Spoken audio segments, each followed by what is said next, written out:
जय माता दी दोस्तों, स्टोरी विद किरण में आपका स्वागत है।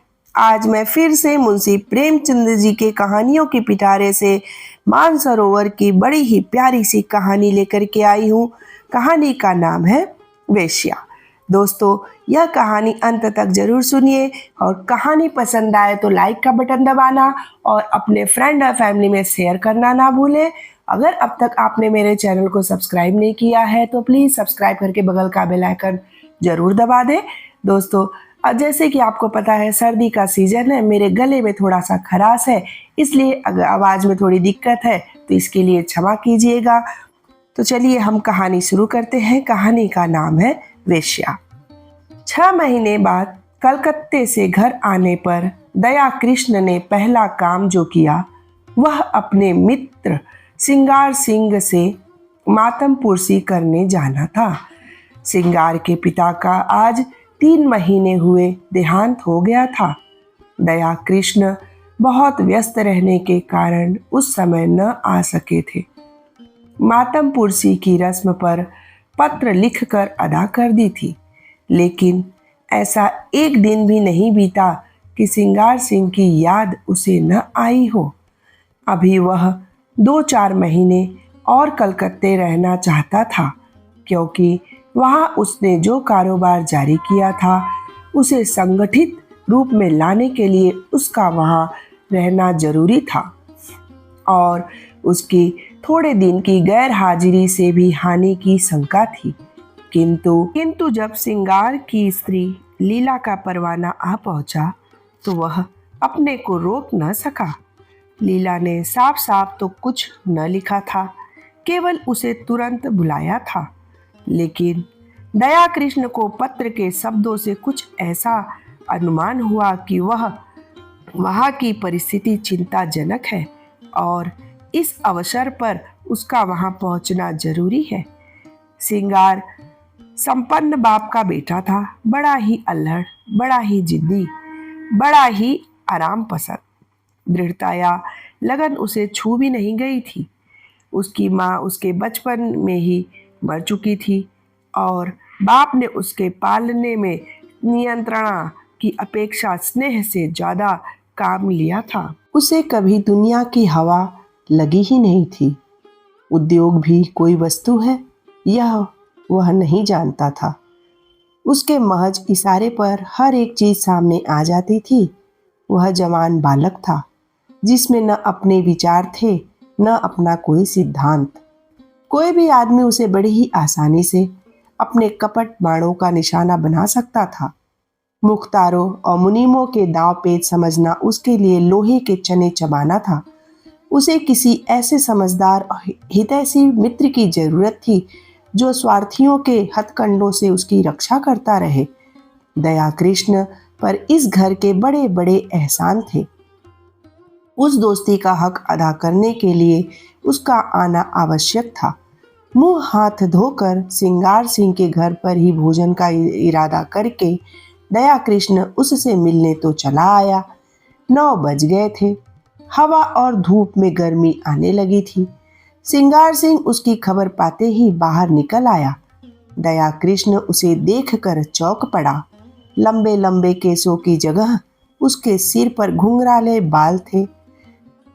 आड़ी मांग निकली हुई थी। आंखों में न आंसू थे न शोक का कोई दूसरा चिन्ह। चेहरा कुछ ऐसे जर्द अवश्य था, पर उस पर विलासिता की मुस्कुराहट थी।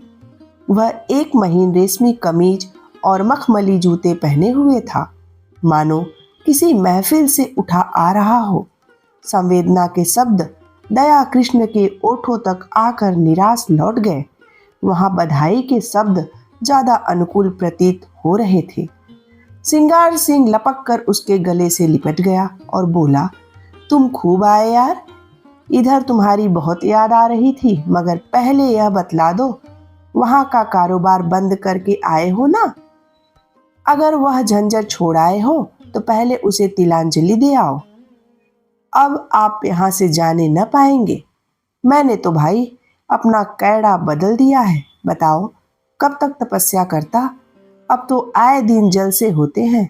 मैंने सोचा यार दुनिया में आए तो कुछ दिन सैर सपाटे का आनंद भी उठा लो, नहीं तो एक दिन यूं ही हाथ मलते चले जाएंगे, कुछ भी साथ न जाएगा। दया कृष्ण विस्मय से उसके मुंह की ओर ताकने लगा। यह वही सिंगार है या कोई और? बाप के मरते ही इतनी तब्दीली? दोनों मित्र कमरे में गए और सोफे पर बैठ गए। सरदार साहब के सामने इस कमरे में फर्श और मसनद थी, अलमारी थी। अब दर्जनों गद्देदार सोफे और कुर्सियां हैं, कालीन का फर्श है, रेशमी पर्दे हैं, बड़े बड़े आईने हैं। सरदार साहब को संचय की धुन थी, सिंगार को उड़ाने की धुन है। सिंगार ने एक सिगार जलाकर कहा, तेरी बहुत याद आती थी यार, मेरी जान की कसम। दया कृष्ण ने सिकवा किया, क्यों झूठ बोलते हो भाई, महीनों गुजर जाते थे, एक खत लिखने की तो आपको फुर्सत न मिलती थी। मेरी याद आती थी, इस तरह से आप बोल रहे हो? सिंगार ने अल्हड़पन से कहा, बस इसी बात पर मेरी सेहत का एक जाम पियो। अरे यार, इस जिंदगी में और क्या रखा है? हंसी खेल में जो वक्त कट जाए उसे गनीमत समझो। मैंने तो यह तपस्या त्याग दी। अब तो आए दिन जलसे होते हैं, कभी दोस्तों की दावत है, कभी दरिया की सैर, कभी गाना बजाना, कभी शराब के दौर। मैंने कहा, लाओ कुछ दिन वह बहार भी देख लूं, हसरत क्यों दिल में रह जाए। आदमी संसार में कुछ भोगने के लिए आता है, यही जिंदगी के मजे हैं। जिसने ये मजे नहीं चखे उसका जीना क्या जीना है। बस दोस्तों की मजलिस हो, बगल में मासूक हो और हाथ में प्याला हो, इसके सिवा मुझे कुछ और नहीं चाहिए। उसने अलमारी खोलकर एक बोतल निकाली और 2 गिलासों में शराब डालकर बोला, यह मेरी सेहत का जाम है, इनकार न करना, मैं तुम्हारे सेहत का जाम पीता हूँ। दया कृष्ण को कभी शराब पीने का अवसर न मिला था। वह इतना धर्मात्मा तो न था कि शराब पीना पाप समझता हो, उसे दुर्व्यसन करना समझता था। गंध ही से उसका जी मितलाने लगता। उसे भय हुआ कि वह शराब का चाहे मुंह में ले ले, उसे कंठ के नीचे नहीं उतार सकता। उसने प्याले को शिष्टाचार के तौर पर हाथ में तो ले लिया, फिर उसे ज्यों का त्यों मेज पर रखकर बोला, तुम जानते हो मैं कभी नहीं पी, इस समय मुझे क्षमा करो। 10-5 दिन में यह फन भी सीख जाऊंगा, मगर यह तो बताओ, अपना कारोबार भी कुछ देखते हो या इसी में पड़े रहते हो? सिंगार ने अरुचि से मुंह बनाकर कहा, ओह क्या जिक्र तुमने छेड़ दिया यार। कारोबार के पीछे इस छोटी सी जिंदगी को तबाह नहीं कर सकता। न कोई साथ लाया है और न ही कोई साथ लेकर के जाएगा। पापा ने मर मर कर धन संचय किया, क्या हाथ लगा? 50 तक पहुंचते पहुंचते चल बसे। उनकी आत्मा अब भी संसार के सुखों के लिए तरस रही होगी। धान छोड़कर मरने से फाके मस्त रहना कहीं अच्छा है। धन की चिंता नहीं सताती, पर यह हाय हाय तो नहीं होती कि मेरे बाद क्या होगा। तुमने गिलास मेज पर रख दिया, जरा पियो, आंखें खुल जाएगी, दिल हरा हो जाएगा। और लोग सोडा और बर्फ मिलाते हैं, मैं तो खालिस पीता हूँ। इच्छा हो तो तुम्हारे लिए बर्फ मंगाओ। दया कृष्ण ने फिर क्षमा मांगी, मगर सिंगार गिलास पर गिलास पीता गया। उसकी आंखें लाल लाल निकल आईं, उल जलुल बकने लगा, खूब डींगे मारी, फिर बेसुरे राग में एक बाजारू गीत गाने लगा। अंत में उसी कुर्सी पर पड़ा पड़ा बेसुध हो गया। सहसा पीछे का पर्दा हटा और लीला ने उसे इशारे से बुलाया। दया कृष्ण की धमनियों में सतगुण वेग से रक्त दौड़ने लगा। उसकी संकोच में भीरू प्रकृति भीतर से जितनी ही रूपा सख्त थी, बाहर से उतनी ही विरक्त। सुंदरियों के सम्मुख आकर वह स्वयं अवाक हो जाता था। उसके कपोलों पर लज्जा की लाली दौड़ जाती थी और आंखें झुक जाती थी, लेकिन मन उनके चरणों पर लौटकर अपने आप को समर्पित कर देने के लिए विकल हो जाता था। मित्रगण उसे बूढ़े बाबा कहा करते थे। स्त्रियां उसे अरसिक समझकर उससे उदासीन रहती थीं। किसी युवती के साथ लंका तक रेल में एकांत यात्रा करके भी वह उससे एक शब्द भी नहीं बोलने का साहस करता था। हाँ, यदि युवती स्वयं उसे छेड़ती तो वह अपने प्राण तक उसकी भेंट कर देता। उसके इस संकोच में अवरुद्ध जीवन में लीला ही एक युवती थी जिसने उसके मन को समझा था और उससे सवाक सहजता का व्यवहार किया था। तभी से दया कृष्ण मन से उसका उपासक हो गया था। उसके अनुभव शून्य हृदय में लीला नारी जाति का सबसे सुंदर आदर्श थी। उसकी प्यासी आत्मा को शरबत या लेमलेट नहीं उतनी इच्छा न थी जितना ठंडे मीठे पानी की। लीला में रूप है, लावण्य है, सुकुमारता है। इन बातों की ओर उसका ध्यान न था। उससे ज्यादा रूपवती, लावण्यमयी और सुकुमार युवती उसने पार्कों में देखी थी। लीला में सहृदयता है, विचार है, दया है। इन्हीं तत्वों की ओर उसका आकर्षण था। उसकी रसिकता में आत्मसमर्पण के सिवा और कोई भाव न था। लीला के किसी आदेश का पालन करना उसकी सबसे बड़ी कामना थी। उसकी आत्मा की तृप्ति के लिए इतना काफी था। उसने कांपते हाथों से पर्दा उठाया और अंदर आकर खड़ा हो गया और विस्मय भरी आंखों से उसे देखने लगा। उसने लीला को यहाँ न देखा होता तो पहचान भी न सकता था। वह रूप, यौवन और विकास की देवी इस तरह मुरझा गई थी जैसे किसी ने उसके प्राणों को चूस कर निकाल लिया हो। करुण स्वर में बोला, यह तुम्हारा क्या हाल है लीला? बीमार हो क्या? मुझे सूचना तक नहीं दी। लीला मुस्कुराकर बोली, तुमसे मतलब? मैं बीमार हूं या अच्छी हूं, तुम्हारी बला से। तुम तो अपने सैर सपाटे करते रहे। 6 महीने के बाद जब आपको याद आई है तो पूछते हो बीमार हूं। मैं उस रोग से ग्रस्त हूं जो प्राण लेकर ही छोड़ता है। तुमने इस महाशय की हालत देखी? उनका यह रंग देखकर मेरे दिल पर क्या गुजरती है, यह क्या मैं अपने मुंह से कहूं तभी समझोगे। मैं अब इस घर में जबरदस्ती पड़ी हूं और बेहयाई से जीती हूं। किसी को मेरी चाह या चिंता नहीं है। पापा क्या करें, मेरा सुहाग ही उठ गया। कुछ समझती हूँ तो बेवकूफ बनाई जाती हूँ। रात रात भर न जाने कहाँ गायब रहते हैं। जब देखो नशे में मस्त, हफ्तों घर में नहीं आते कि 2 बातें कर लूं। अगर इनके यही ढंग रहे तो साल 2 साल में रोटियों के मोहताज हो जाएंगे।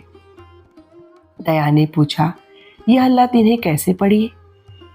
ये बातें तो इनमें न थी। लीला ने व्यथित स्वर में कहा, रुपए की बलिहारी है और क्या। इसलिए तो बूढ़े मर मर के कमाते हैं और मरने के बाद लड़कों के लिए छोड़कर चले जाते हैं। अपने मन में समझते होंगे हम लड़कों के लिए बैठने का ठिकाना किए जाते हैं। मैं कहती हूँ तुम उनके सर्वनाश का सामान किए जाते हो, उनके लिए जहर बोए जाते हो। पापा ने लाखों रुपए की संपत्ति न छोड़ी होती तो आज यह महाशय किसी काम में लगे होते। कुछ घर की चिंता होती, कुछ जिम्मेदारियां होती। नहीं तो बैंक से रुपए निकाले और उड़ाए। अगर मुझे विश्वास होता कि संपत्ति समाप्त करके वह सीधे मार्ग पर आ जाएंगे तो मुझे जरा भी दुख न होता। पर मुझे तो यह भय है कि ऐसे लोग फिर किसी काम के नहीं रहते, या तो जेल खाने में मरते हैं या अनाथालय में। आपकी एक वेश्या से आसनाई है, माधुरी नाम है। वह इन्हें उल्टे छुरे से मोड़ रही है, जैसा उसका धर्म है। आपको यह सब हो गया कि वह मुझ पर जान देती है। उससे विवाह का प्रस्ताव भी किया जा चुका है। मालूम नहीं उसने क्या जवाब दिया। कई बार जी में आया कि जब यहाँ किसी से कोई नाता ही नहीं तो अपने घर चली जाऊं, लेकिन डरती हूँ कि तब तो यह और भी स्वतंत्र हो जाएंगे। मुझे किसी पर विश्वास है तो वह तुम हो। इसलिए तुम्हें बुलाया है। शायद तुम्हारे समझाने बुझाने पर कुछ असर हो जाए। अगर तुम भी असफल हुए तो मैं क्षण यहाँ न रहूंगी। भोजन तैयार है, चलो कुछ खा लो। दया कृष्ण ने सिंगार सिंह की ओर संकेत करके कहा, और यह तो अब कहीं 2-3 बजे चले चेतेंगे, बुरा न मानेंगे। मैं अब इन बातों की परवाह नहीं करती। मैंने तो निश्चय कर लिया है कि अगर मुझे कभी आंखें दिखाई तो मैं इन्हें मजा चखा दूंगी। मेरे पिताजी फौज में सूबेदार मेजर है। मेरी देह में उनका रक्त है। लीला की मुद्रा उत्तेजित हो गई। विद्रोह की वह आग जो महीनों से पड़ी सुलग रही थी, प्रचंड हो गई। उसने उसी लहजे में कहा, मेरे इसी घर में इतनी सासत हुई है, इतना अपमान हुआ है और हो रहा है कि मैं उसका किसी तरह भी प्रतिकार करके आत्मग्लानि का अनुभव न करूंगी। मैंने पापा से अपना हाल छिपा रखा है। आज लिख दूं तो इनकी सारी मसीखत उतर जाए। नारी होने का दंड भोग रही हूं, लेकिन नारी के धैर्य की भी सीमा है। दया कृष्ण उस सुकुमारी का वह तमतमाया हुआ चेहरा, वे जलती हुई आंखें, वह कांपते हुए होंठ देखकर कांप उठा। उसकी दशा उस आदमी की सी हो गई जो किसी को दर्द से तड़पते देख वैद्य को बुलाने दौड़े। आर्द्र कंठ से बोला, इस समय मुझे क्षमा करो लीला, फिर कभी तुम्हारा निमंत्रण स्वीकार करूंगा। तुम्हें अपनी ओर से इतना ही विश्वास दिलाता हूँ कि मुझे अपना सेवक समझती रहना। मुझे न मालूम था कि तुम्हें इतना कष्ट है, नहीं तो शायद अब तक मैंने कुछ युक्ति सोची होती। मेरा यह शरीर तुम्हारे किसी काम आए, इससे बढ़कर सौभाग्य की बात मेरे लिए और क्या होगी। दया कृष्ण वहां से चला जाता है तो उसके मन में इतना उल्लास भरा हुआ था, मानो विमान पर बैठा हुआ स्वर्ग की ओर जा रहा है। आज उसे जीवन में एक ऐसा लक्ष्य मिल गया था जिसके लिए वह जी भी सकता और मर भी सकता था। वह एक महिला का विश्वास पात्र हो गया था। इस रत्न को वह अपने हाथों से कभी न जाने देगा, चाहे उसकी जान ही क्यों न चली जाए। 1 महीना गुजर गया। दया कृष्ण सिंगार सिंह के घर नहीं आया, न सिंगार सिंह ने उसकी कोई परवाह की। इस एक ही मुलाकात में उसने समझ लिया था कि दया इस नए रंग में आने वाला आदमी नहीं है। ऐसे सात्विक जनों के लिए उसके यहाँ स्थान न था। वहां तो रंगीले, रसिया, अय्यास और बिगड़े दिलों की चाह थी। हाँ, लीला को हमेशा उसकी याद आती रहती थी, मगर दया कृष्ण के स्वभाव में अब वह संयम नहीं है। विलासिता का जादू उस पर भी चलता हुआ मालूम होता है। माधुरी के घर उसका भी आना जाना शुरू हो गया। वह सिंगार सिंह का मित्र नहीं रहा, प्रतिद्वंदी हो गया है। दोनों एक ही प्रतिमा के उपासक हैं, मगर उनकी उपासना में अंतर है। सिंगार की दृष्टि से माधुरी केवल विलास की एक वस्तु है, केवल विनोद का एक यंत्र है। दया कृष्ण की विनय की मूर्ति है, जो माधुरी की सेवा में ही प्रसन्न है। सिंगार माधुरी के हास विलास को अपना जर खरीद हक समझता है। दया कृष्ण इसी में संतुष्ट है कि माधुरी उसकी सेवाओं को स्वीकार करती है। माधुरी की ओर से जरा भी अरुचि देखकर वह उसी तरह बिगड़ जाएगा जैसे अपनी प्यारी घोड़ी की मुंहजोरी पर। दया कृष्ण अपने को उसकी कृपा दृष्टि के योग्य ही नहीं समझता। सिंगार जो कुछ माधुरी को देता है, गर्व भरे आत्म प्रदर्शन के साथ, मानो उस पर एहसान कर रहा हो। दया कृष्ण के पास देने को है ही क्या, पर वह जो कुछ भी भेंट करता वह ऐसी श्रद्धा से मानो देवता को फूल चढ़ाता हो।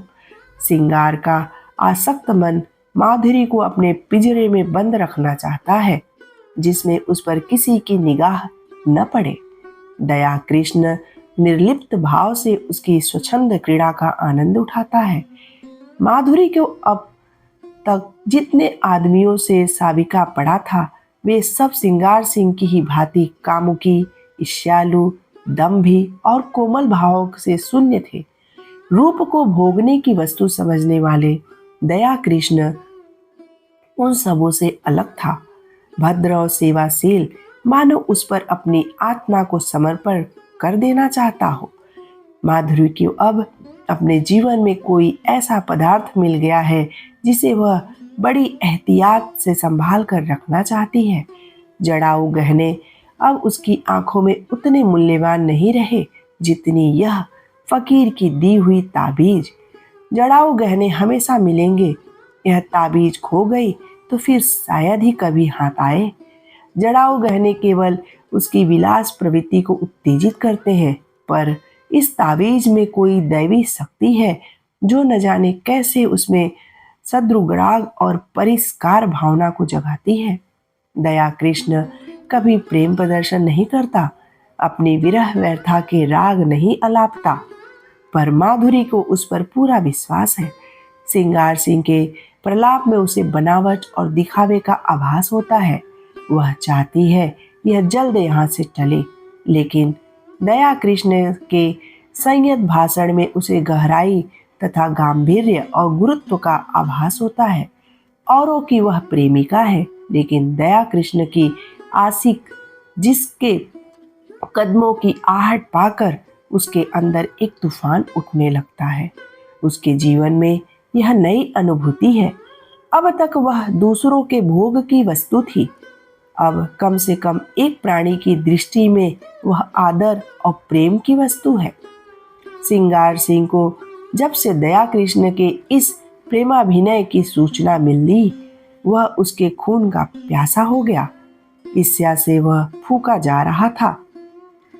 उसने दया कृष्ण के पीछे कई सौदे लगा रखे हैं कि उसे जहां पाए उसका काम तमाम कर दे। वह खुद पिस्तौल लिए उसकी टोह में रहता था। दया कृष्ण इस खतरे को समझता है, जानता है। अपने नियत समय पर माधुरी के पास बिला नागा आ जाता था। मालूम होता था उसे अपनी जान का कुछ भी मोह नहीं है। सोहदे उसे देखकर क्यों कतरा जाते हैं, मौका पाकर भी उस पर वार नहीं करते, इसका रहस्य वह नहीं समझता। एक दिन माधुरी ने उससे कहा, कृष्ण जी, तुम यहाँ न आया करो। तुम्हें तो पता नहीं है, पर यहाँ तुम्हारे 20 दुश्मन हैं। मैं डरती हूँ कि किसी दिन कोई बात न हो जाए। शिशिर की तुषार मंडित संध्या थी। माधुरी एक कश्मीरी साल ओढ़े अंगीठी के सामने बैठी हुई थी। कमरे में बिजली का रजत प्रकाश फैला हुआ था। दया कृष्ण ने देखा माधुरी की आंखों में सजल हो गई है। वह मुंह फेर कर उन्हें दया कृष्ण से छिपाने की चेष्टा कर रही है। प्रदर्शन और सुख भोग करने वाली रमणी क्यों इतना संकोच कर रही है, यह उसका अनाड़ी मन न समझ सका। हाँ, माधुरी के गोरे प्रसन्न संकोचहीन मुख पर लज्जा मिश्रित मधुरिमा की ऐसी छटा उसने कभी न देखी थी। आज उसने उस मुख पर कुलवधू की भीरू आकांक्षा और दृढ़ वात्सल्य देखा और उसके अभिनय में सत्य का उदय हो गया। उसने स्थिर भाव से जवाब दिया, मैं तो किसी की बुराई नहीं करता। मुझे से किसी को क्यों बैर होने लगा? मैं यहाँ किसी का बाधक नहीं, किसी का विरोधी नहीं। दाता के द्वार पर सभी भिक्षुक जाते हैं, अपना अपना भाग्य है। किसी को एक चुटकी मिलती है तो किसी को पूरा थाल। कोई क्यों किसी से जले? अगर किसी पर तुम्हारी विशेष कृपा है तो मैं उसे भाग्यशाली समझकर उसका आदर करूंगा। जलूं क्यों? माधुरी ने स्नेह कातर स्वर में कहा, जी नहीं, आप कल से न आया कीजिए। दया कृष्ण मुस्कुराकर बोला, तुम मुझे यहाँ आने से नहीं रोक सकती। भिक्षुक को तुम दुत्कार नहीं सकती, द्वार पर आने से रोक नहीं सकती।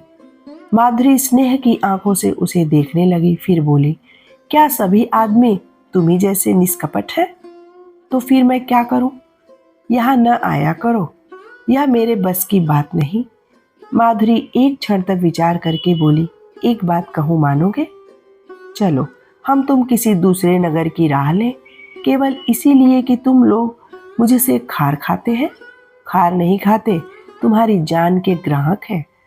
दया कृष्ण उसी अविचलित भाव से बोला, जिस दिन प्रेम का यह पुरस्कार मिलेगा वह मेरे जीवन का नया दिन होगा माधुरी। इससे अच्छी मृत्यु और क्या हो सकती है। तब मैं तुमसे पृथक न रहकर तुम्हारे मन में, तुम्हारी स्मृति में रहूंगा। माधुरी ने कोमल हाथ से उसके गाल पर थपकी दी। उसकी आंखें भर आई। इन शब्दों में जो प्यार भरा हुआ था वह जैसे पिचकारी की धार की तरह उसके हृदय में समा गया। ऐसी विकल वेदना, ऐसा नशा, इसे वह क्या कहे। उसने करुण स्वर में कहा, ऐसी बात न किया करो कृष्ण, नहीं तो मैं सच कहती हूँ एक दिन जहर खाकर तुम्हारे चरणों पर सो जाऊंगी। तुम्हारे इन शब्दों में न जाने क्या जादू था कि मैं जैसे फूंक उठी। अब आप खुदा के लिए यहाँ से चले जाइए और यहाँ न आया कीजिए। तुम क्या जानो हत्यारा सिंगार किस बुरी तरह तुम्हारे पीछे पड़ा हुआ है। मैं उसके सोहदों की खुशामद करते करते हार गई। कितना कहती हूँ दया कृष्ण से मेरा कोई संबंध नहीं, उसके सामने तुम्हारी निंदा करती हूँ, कितना कोसती हूँ, लेकिन उस निर्दयी को मुझ पर विश्वास नहीं आता। तुम्हारे लिए मैंने इन गुंडों की कितनी मिन्नतें की हैं, उनके हाथ कितना अपमान सहा है, वह तुमसे न कहना ही अच्छा है। जिनका मुंह देखना भी है अपनी शान के खिलाफ समझती हूँ, लेकिन ये कुत्ते हड्डियों के टुकड़े पाकर और भी शेर हो जाते हैं।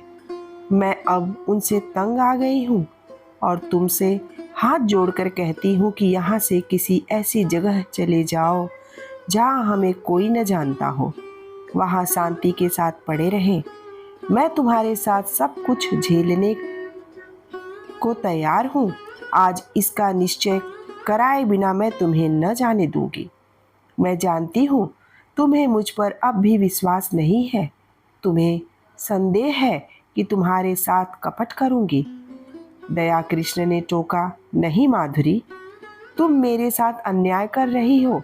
मेरे मन में कभी ऐसा संदेह नहीं आया। पहले ही दिन मुझे न जाने क्यों कुछ ऐसा प्रतीत हुआ कि तुम अपनी और बहनों से पृथक हो। मैंने तुम में वह सील और संकोच देखा जो मैंने कुल वधुओं में देखा है। माधुरी ने उसकी आंखों में आंखें गड़ाकर कहा, तुम झूठ बोलने की कला में इतने निपुण नहीं हो कृष्ण कि वेश्या को बुलावा दे सको। मैं न सीलवती हूँ, न संकोचवती हूँ और न अपनी दूसरी बहनों से भिन्न हूँ। मैं वेश्या हूँ, उतनी ही कलुषित, उतनी ही विलासांध, उतनी ही मायाविनी जितनी मेरी दूसरी बहनें, बल्कि उनसे कुछ ज्यादा। न तुम अन्य पुरुषों की तरह मेरे पास विनोद और वासना तृप्ति के लिए आए थे, नहीं महीनों आते रहने पर भी तुम यो अलिप्त न रहते। तुमने कभी डींग नहीं मारी, मुझे धन का प्रलोभन नहीं दिया। मैंने भी कभी तुमसे धन की आशा नहीं की। तुमने अपनी वास्तविक स्थिति मुझसे कह दी, फिर भी मैंने तुम्हें एक नहीं अनेक ऐसे अवसर दिए कि कोई दूसरा आदमी उन्हें न छोड़ता, लेकिन तुम्हें मैं अपने पंजे में ना ला सकी। तुम चाहे और जिस इरादे से आए हो, भोग की इच्छा से नहीं आए। अगर मैं तुम्हें इतना नीच, इतना हृदयहीन, इतना सांधा समझती तो इस तरह तुम्हारे नाज न उठाती। फिर मैं भी तुम्हारे साथ मित्र भाव रखने लगी। समझ लिया, मेरी परीक्षा हो रही है। जब तक इस परीक्षा में सफल न हो जाऊं, तुम्हें नहीं पा सकती। तुम जितने सज्जन हो उतने ही कठोर हो। यह कहते हुए माधुरी ने दया कृष्ण का हाथ पकड़ लिया और अनुराग और समर्पण भरी चितवनों से उसे देखकर बोली, सच बताओ कृष्ण, तुम मुझ में क्या देखकर आकर्षित हुए थे? देखो, बहानेबाजी न करना।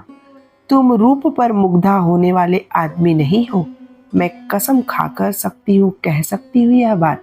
दया कृष्ण ने संकट में पड़कर कहा, रूप इतनी तुच्छ वस्तु नहीं है माधुरी, वह मन का आईना है। यहाँ मुझसे रूपवान स्त्रियों की कमी नहीं, यह तो अपनी अपनी निगाह है। मेरे पूर्व संस्कार रहे होंगे। माधुरी ने भौं में सिकोड़ कर कहा, तुम फिर झूठ बोल रहे हो, चेहरा कहे देता है।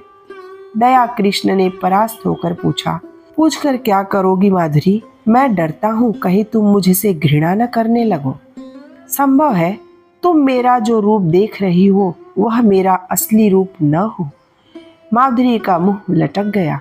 विरक्त सी होकर बोली, इसका खुले शब्दों में यह अर्थ है कि तुम्हें मुझ पर विश्वास नहीं। ठीक है, वेश्याओं पर विश्वास करना भी नहीं चाहिए। विद्वानों और महात्माओं का उपदेश कैसे न मानोगे?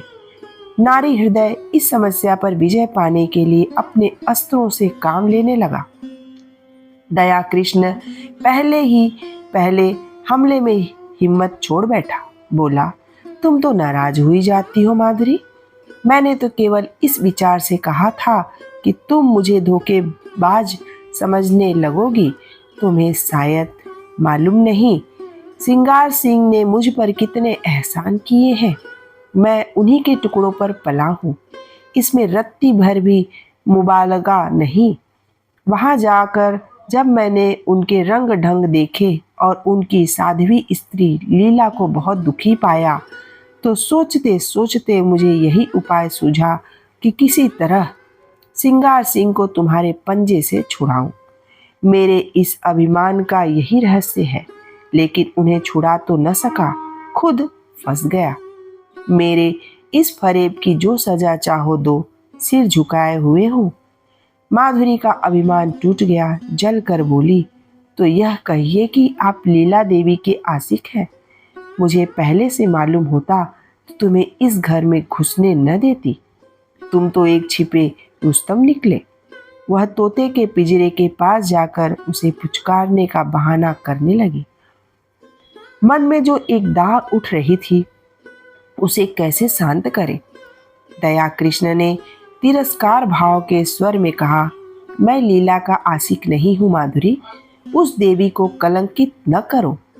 मैं आज तुमसे शपथ खाकर कहता हूं कि मैंने कभी उसे इस निगाह से नहीं देखा। उसके प्रति मेरा वही भाव था जो अपने किसी आत्मीय को दुख में देखकर हर एक मनुष्य के मन में आ जाता है। किसी से प्रेम करना तो पाप नहीं है। तुम व्यर्थ में अपनी और लीला की सफाई दे रहे हो कृष्ण। मैं नहीं चाहता कि लीला पर किसी तरह का आक्षेप किया जाए। अच्छा साहब, लीजिए, लीला का नाम न लूंगी। मैंने मान लिया वह सती है, साध्वी है और केवल उसकी आज्ञा से। तुरंत दया कृष्ण ने बात काट कर कहा, उसकी कोई आज्ञा नहीं थी। ओहो, तुम तो जबान पकड़ते हो कृष्ण, क्षमा करो। उनकी आज्ञा से नहीं, तुम अपनी इच्छा से यहाँ आए। अब तो राजी हुए। अब यह बताओ आगे तुम्हारे क्या इरादे हैं? मैं वचन तो दे दूंगी, मगर अपने संस्कारों को नहीं बदल सकती। मेरा मन दुर्बल है। मेरा सतीत्व कब का नष्ट हो चुका है। अन्य मूल्यवान पदार्थों की तरह रूप और यौवन की रक्षा भी बलवान हाथों से हो सकती है। मैं तुमसे पूछती हूँ, तुम मुझे अपनी शरण में लेने पर तैयार हो? तुम्हारा आश्रय पाकर तुम्हारे प्रेम की शक्ति से मुझे विश्वास है मैं जीवन के सारे प्रलोभनों का सामना कर सकती हूँ। मैं इस सोने के महल को ठुकरा दूंगी, लेकिन इसके बदले मुझे किसी हरे वृक्ष की छाह तो मिलनी चाहिए। वह छाह तुम दोगे? अगर नहीं दे सकते तो मुझे छोड़ दो। मैं अपने हाल में मगन हूँ। मैं वादा करती हूँ सिंगार सिंह से मैं कोई संबंध न रखूंगी। वह मुझे घेरेगा, रोएगा, संभव है गुंडों से मेरा अपमान कराए, आतंक दिखाए, लेकिन मैं सब कुछ झेल लूंगी सिर्फ तुम्हारे खातिर कृष्ण।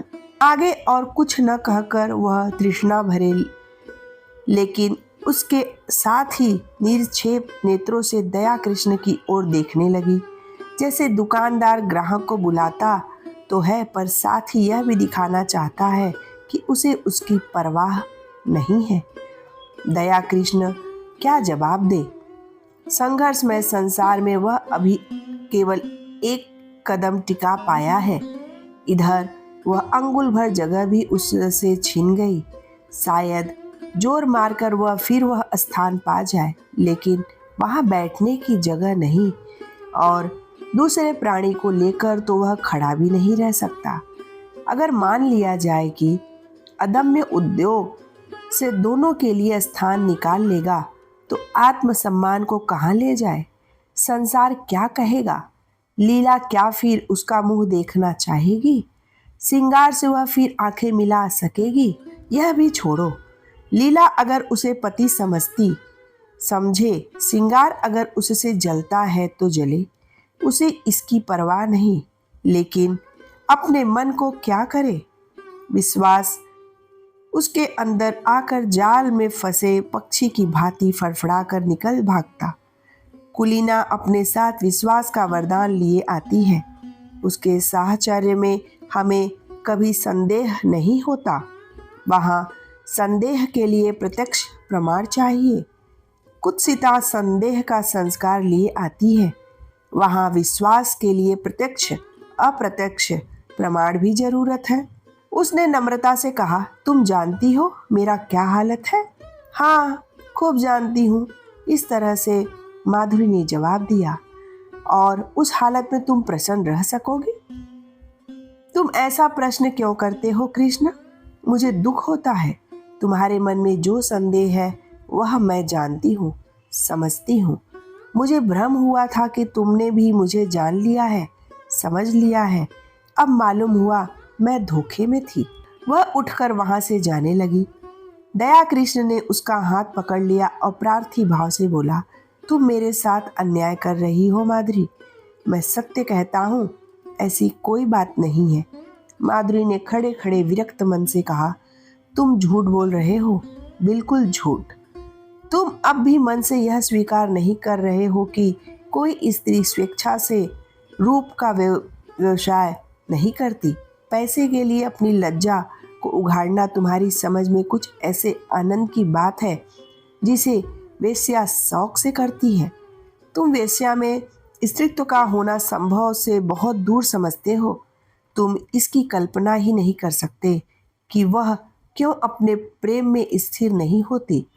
तुम नहीं जानते कि प्रेम के लिए उसके मन में कितनी व्याकुलता होती है, और जब वह सौभाग्य से उसे पा जाती है तो किस तरह प्राणों की भांति उसे संचित रखती है। खारे पानी के समुद्र में मीठे पानी का छोटा सा पात्र कितना प्रिय होता है, इसे वह क्या जाने जो मीठे पानी के मटके उड़ेलता रहता हो। दया कृष्ण कुछ ऐसे असमंजस में पड़ा हुआ था कि उसके मुंह से एक भी शब्द न निकला। उसके मन में जो शंका चिंगारी की भांति छिपी हुई है, वह बाहर निकलकर कितनी भयंकर ज्वाला उत्पन्न कर देगी। उसने कपट का जो अभिनय किया था, प्रेम का जो स्वांग रचा था, उसकी ग्लानि उसे और भी व्यथित कर रही थी। सहसा माधुरी ने निष्ठुरता से पूछा, तुम यहाँ क्यों बैठे हो? दया कृष्ण ने अपमान को पीकर कहा, मुझे सोचने के लिए कुछ समय दो माधुरी। क्या सोचने के लिए? अपना कर्तव्य।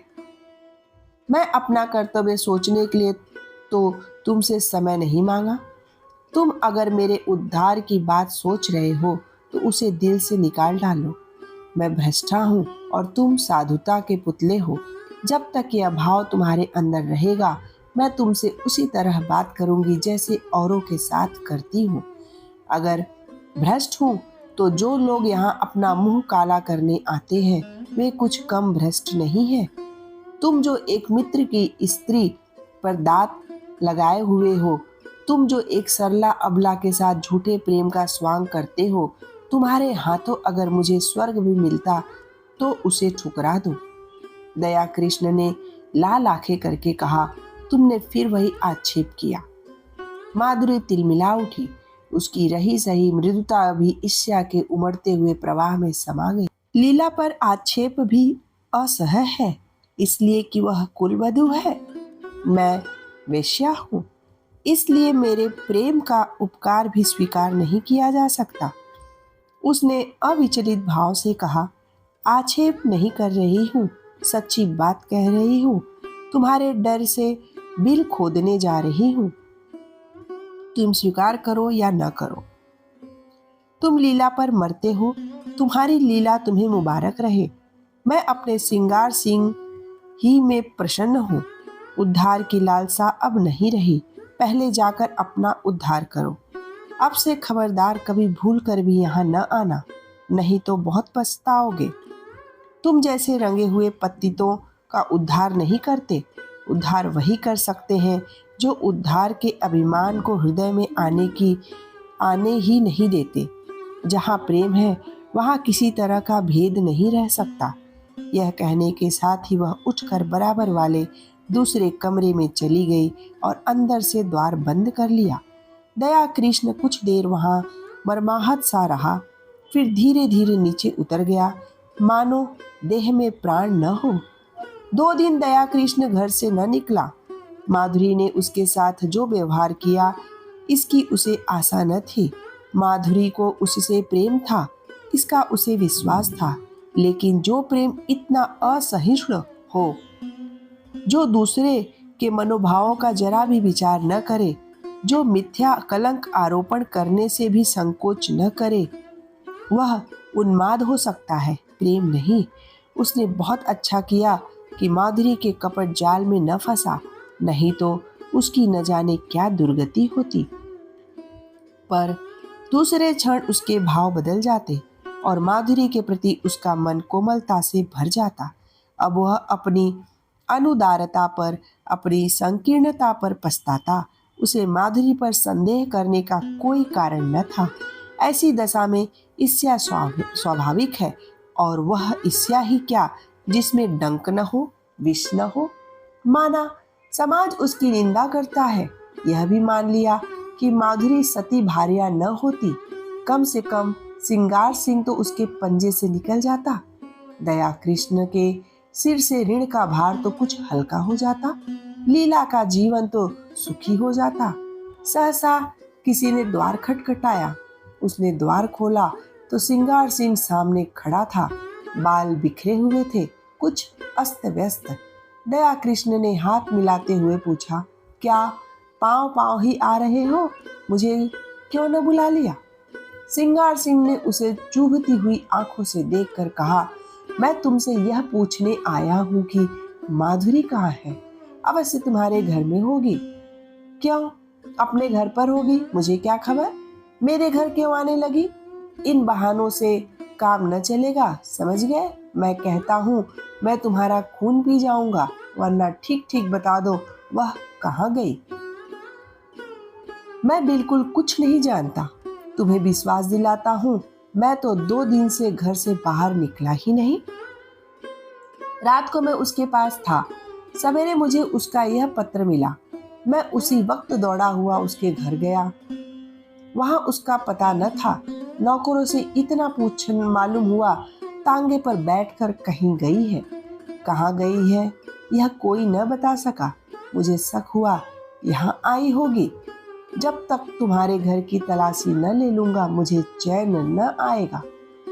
उसने मकान का एक एक कोना देखा, तख्त के नीचे, अलमारी के पीछे, तब निराश होकर बोला, बड़ी बेवफा और मक्कार औरत है, जरा इस खत को पढ़ो। दोनों फर्श पर बैठ गए। दया कृष्ण ने पत्र लेकर पढ़ना शुरू किया। सरदार साहब, मैं आज कुछ दिनों के लिए यहाँ से जा रही हूँ। कब लौटूंगी कुछ नहीं जानती। कहाँ जा रही हूँ यह भी नहीं जानती। जा इसलिए रही हूँ कि इस बेशर्मी और बेहयाई की जिंदगी से मुझे घृणा हो रही है, और घृणा हो रही है उन लंपटों से जिनके कुत्सित विलास का मैं खिलौना थी और जिसमें तुम मुख्य हो। तुम महीनों से मुझ पर सोने और रेशम की वर्षा कर रहे हो, मगर मैं तुमसे पूछती हूँ, उससे लाख गुने सोने और 10 लाख गुने रेशम पर भी तुम अपनी बहन या स्त्री को इस रूप के बाजार में बैठने दोगे? कभी नहीं। उन देवियों में कोई ऐसी वस्तु है जिसे तुम संसार भर की दौलत से भी मूल्यवान समझते हो, लेकिन जब तुम शराब के नशे में चूर अपने एक एक अंग में काम का उन्माद भरे आते थे, तो तुम्हें कभी ध्यान आता था कि तुम उसी अमूल्य वस्तु को किस निर्दयता के साथ पैरों से कुचल रहे हो। कभी ध्यान आता था कि अपनी कुल देवियों को इस अवस्था में देखकर तुम्हें कितना दुख होता? कभी नहीं। यह उन गीदड़ों और गिद्धों की मनोवृत्ति है जो किसी लाश को देखकर चारों ओर से जमा हो जाते हैं और उसे नोच नोच कर खाते हैं। यह समझ रखो, नारी अपना बस रहते हुए कभी पैसों के लिए अपने को समर्पित नहीं करती। यदि वह ऐसा कर रही है तो समझ लो कि उसके लिए और कोई आश्रय और कोई आधार नहीं है। और पुरुष इतना निर्लज्ज है कि इसकी दुर्अवस्था से अपनी वासना तृप्त करता है और इसके साथ ही इतना निर्दय ही कि उसके माथे पर पतिता का कलंक लगाकर उसे उसी दुर्वस्था में मरने देखना चाहता है। क्या वह नारी है? क्या नारीत्व के पवित्र मंदिर में उसका स्थान नहीं है? लेकिन तुम उसे उस मंदिर में घुसने नहीं देते। उसके स्पर्श से मंदिर की प्रतिमा भ्रष्ट हो जाएगी। खैर, पुरुष समाज जितना अत्याचार चाहे कर ले, हम असहाय हैं, आत्माभिमान को भूल बैठी हैं। लेकिन सहसा सिंगार सिंह ने उसके हाथ से पत्र छीन लिया और जेब में रखकर बोला,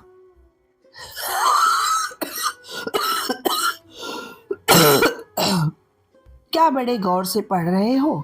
कोई नई बात नहीं, सब कुछ वही है जो तुमने सिखाया है। यही करने तो तुम उसके यहाँ जाते थे। मैं कहता हूँ, तुम्हें मुझसे इतनी जलन क्यों हो गई है?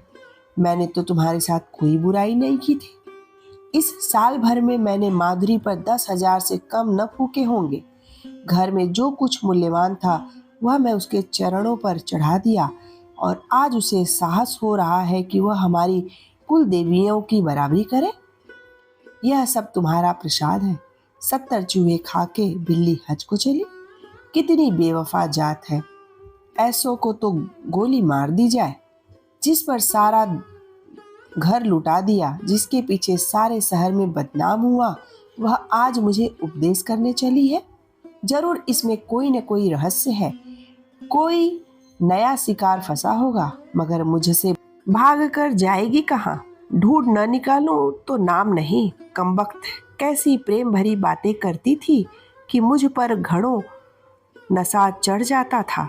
बस कोई नया शिकार फंस गया, यह बात न हो, मूछ मुड़ा लूं। दया कृष्ण उसके सपाचट चेहरे की ओर देखकर मुस्कुराया। तुम्हारी मूछें तो पहले ही मुड़ चुकी हैं। इस हल्के से विनोद से जैसे सिंगार सिंह के घाव पर मरहम रख दिया।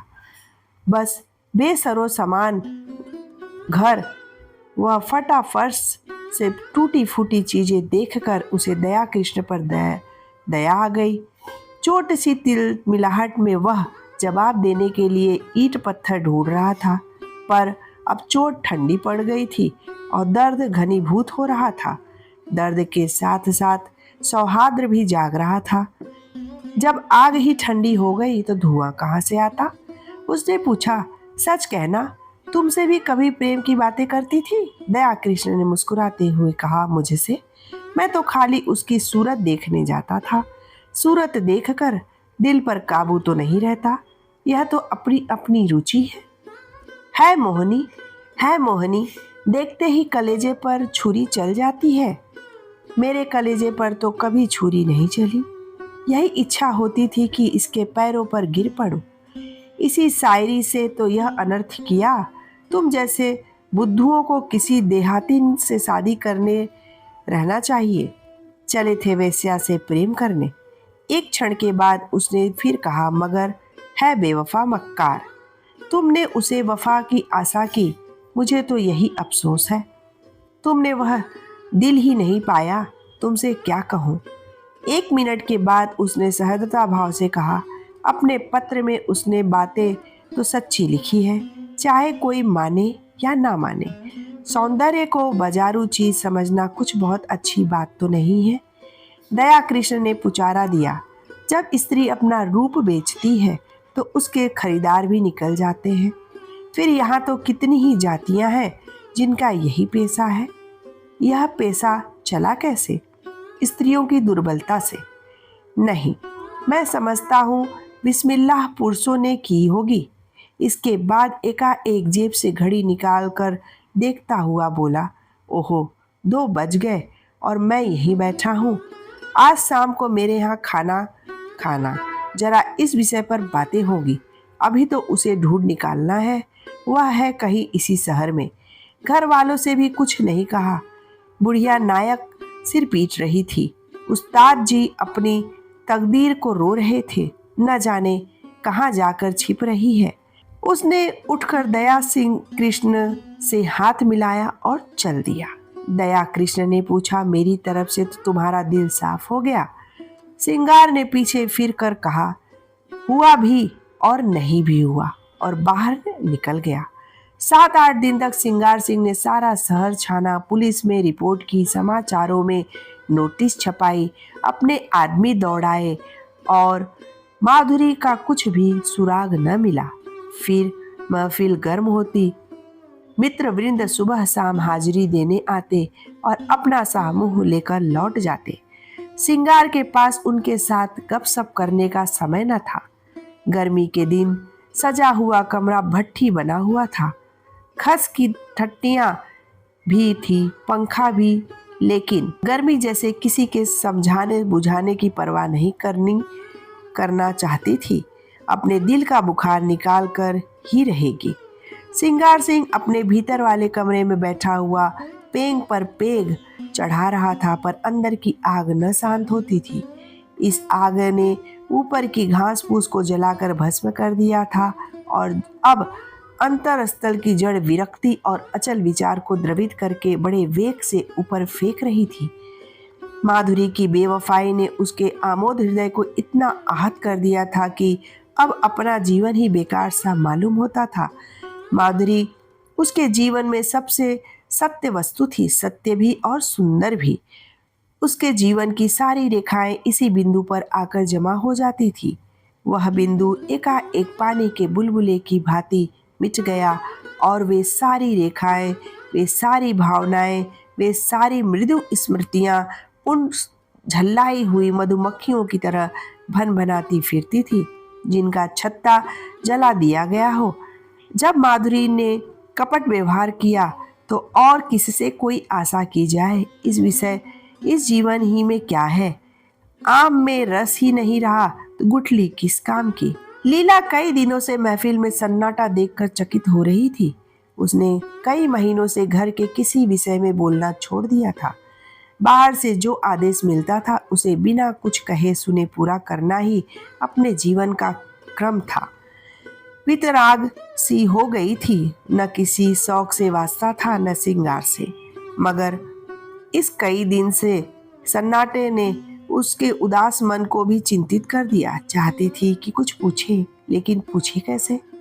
मान जो टूट जाता। मान ही किस बात का था?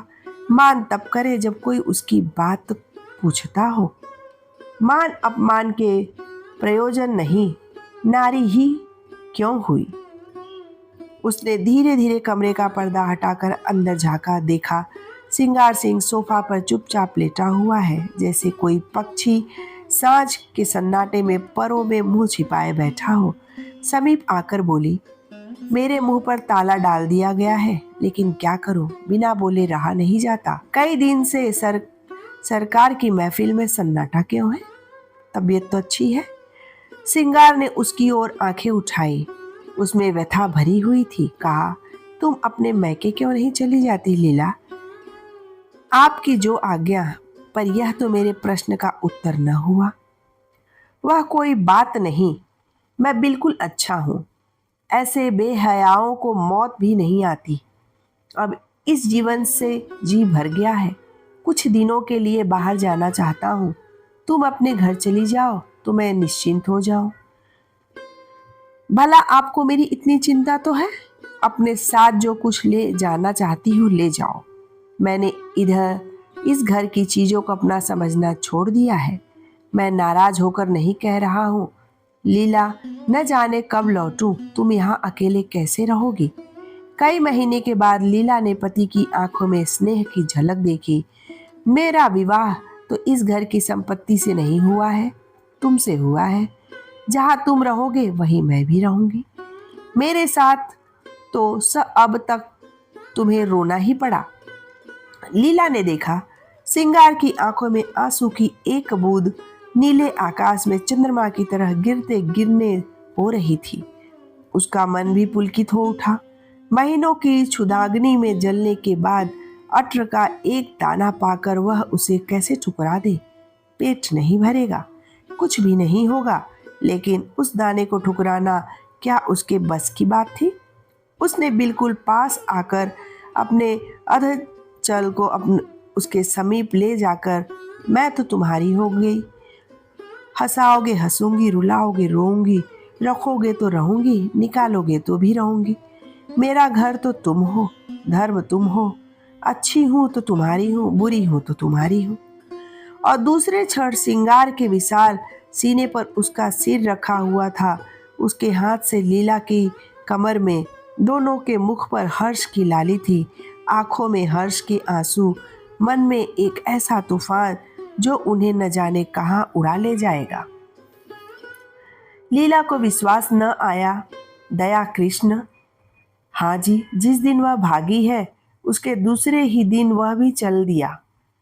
वह तो ऐसा नहीं है। और माधुरी क्यों भागी? दोनों में प्रेम हो गया था।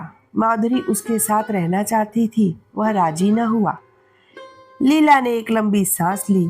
दया कृष्ण के वे शब्द याद आए जो उसने कई महीने पहले कहे थे।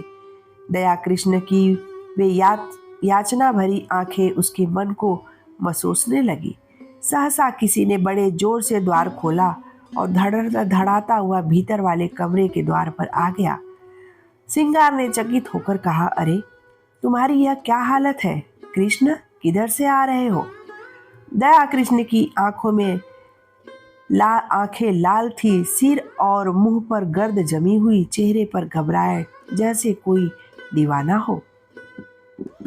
उसने चिल्लाकर कहा, तुमने सुना? माधुरी इस संसार में नहीं रही। और दोनों हाथों से सिर पीट पीट कर रोने लगा, मानो हृदय और प्राणों को आंखों से बहा देना चाहता हो। दोस्तों, मुंशी प्रेमचंद जी द्वारा लिखी यह प्यारी सी कहानी वैसे आपको कैसी लगी? अपना फीडबैक कमेंट बॉक्स में देना न भूलें। और कहानी पसंद आई तो लाइक शेयर जरूर कर दें। और चैनल को अगर अब तक आपने सब्सक्राइब नहीं किया है तो सब्सक्राइब करके बगल का बेल आइकन भी जरूर दबा दें। फिर से मैं एक नई प्यारी सी कहानी के साथ आपसे मिलूंगी। तब तक के लिए बोलो जय माता दी।